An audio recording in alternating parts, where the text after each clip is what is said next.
And Trump has pushed out a series of posts on his social media platform threatening Iran's supreme leader, Ayatollah Khamenei. President Trump claims that US has locked in his location, making him an easy target. He's claimed supremacy over the airspace and signaled his readiness to escalate. So, Deepthi, this is a G7 summit that's actually taking place in the shadow of war clouds, quite literally.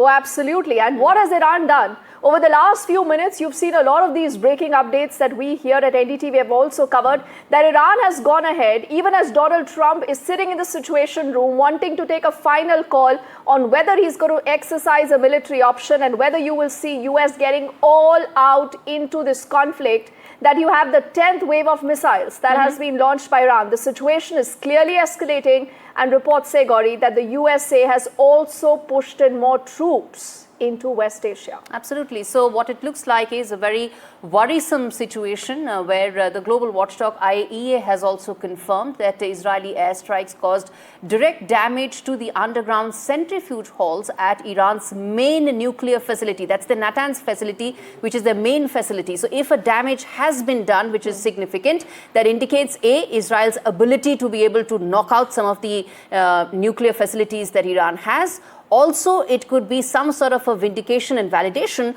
of the kind of attacks that had started last week, which sort of pushed this entire region into kind of uncertainty and chaos it has.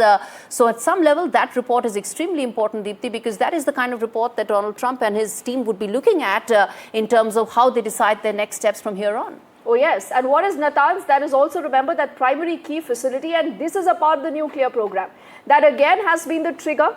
The real problem between Israel and Iran, and the US for the longest time has also, I mean, if you recall, Gauri, that there was an attempt by the Biden administration also to get a deal signed between the two. You've seen Donald Trump obviously wanting to push forward that, but this is significant. And on our screen, I think, are also multiple images that describe to you what is going on. Could there be a major escalation? We do not know. But in case there is, there are potential implications for both nuclear oversight, regional stability, as the Israel-Iran conflict, Gauri, could intensify. Indeed, absolutely. And which is why that meeting that Deepthi was referring to is so important, where Donald Trump and his entire senior leadership are currently debating, discussing what should be the next steps. And let me get in Daniel, who's joining us live from Washington, D.C., Daniel Brock, to talk more about what could be the next steps in terms of the Trump administration's efforts to contain this. And we're also going to get Maha Siddiqui, who's joining us live from the G7 summit, covering that for us. Maha, I'm going to come to you in just a bit. This is a summit that's happening in the shadow of war clouds. Let me quickly get an update from Daniel first in terms of what Trump administration wants to do, more so since Trump decided to skip the summit altogether and go back early. Daniel. So it's a great and important question. The answer right now is we're not really sure what Trump has decided to do. In fact, it's quite possible Trump himself hasn't decided what he wants to do. He sent mixed messages since this conflict began, including today. His most recent messages are quite bellicose and belligerent, but he's suggested earlier today as well, and his team has suggested that he's open to resuming diplomacy. So we're really kind of sitting on the edge. We don't know what way this is going to go. I think we do know, broadly speaking, that Trump does not want Iran to have a nuclear weapon. And if that really is his guiding principle, his guiding force, he has a couple options before him. One is to bomb Iran, to join the Israeli strikes, to use the bunker-busting bombs that only the United States has to try and drill down deep and get rid of some of the enrichment facilities that Israel cannot target.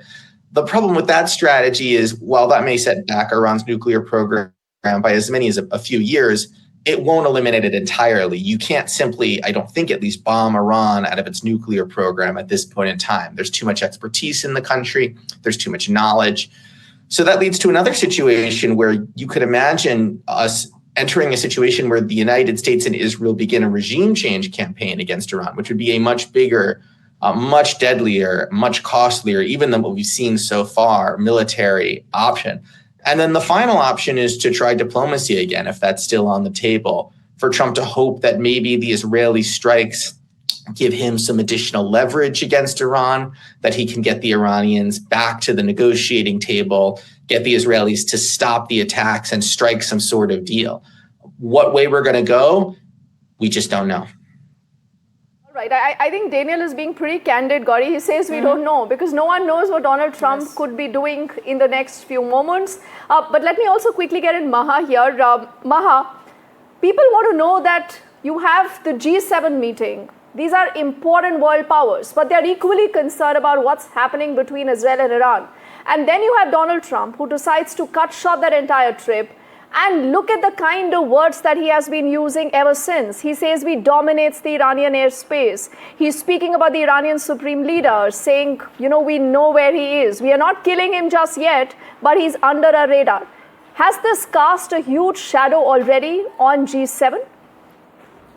Absolutely, Deepti. It has cast a huge shadow on the G7, and we saw that statement coming in from the G7 last evening here in Canada, where they backed Israel for its self-defense, is what they said, and also said that Iran will never have nuclear weapons. So in a way, this was a means to get Donald Trump also to be on board that statement, considering Donald Trump had reservations about the usage of the word de-escalation. It is very tactically used in that statement. Meanwhile, Emmanuel Macron, this is also a very interesting point, because Emmanuel Macron was speaking over here and making a lot of people believe that the reason why President Trump is leaving the G7 and going back to Washington, D.C. earlier is because he wants to bring in a ceasefire.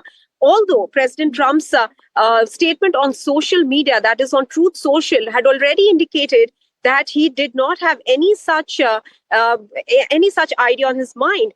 And in fact, Donald Trump has now busted anything related to ceasefire by targeting Emmanuel Macron directly and saying that Emmanuel Macron got it wrong and that he did not leave for Washington, D.C. to push for a ceasefire with Iran. And now it's pretty clear, as the new post on social media indicates, that the U.S. is threatening Ali Khamenei, the supreme leader of Iran, saying that they know his exact location.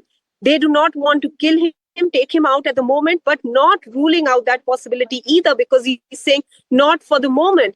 And this clearly is going to cast a shadow even on the final day of G7. We are going to see smaller statements being put out by the leaders, because this time the G7 doesn't have a full broad communique. They did not want one large communique to be held hostage, as it was the last time that the G7 was held in Canada. And Donald Trump had first signed and then taken back his consent to the G7 communique, calling the then Prime Minister of Canada, Justin Trudeau, dishonest and weak with regards to the issue of tariff. This time, we are going to see those smaller statements come out in about an hour or so from now. We'll start hearing about those statements. So clearly, Deepti, this G7, as it was already being speculated that it could be derailed because of the geopolitical tensions, especially in the Middle East, in West Asia, and that's exactly what is happening.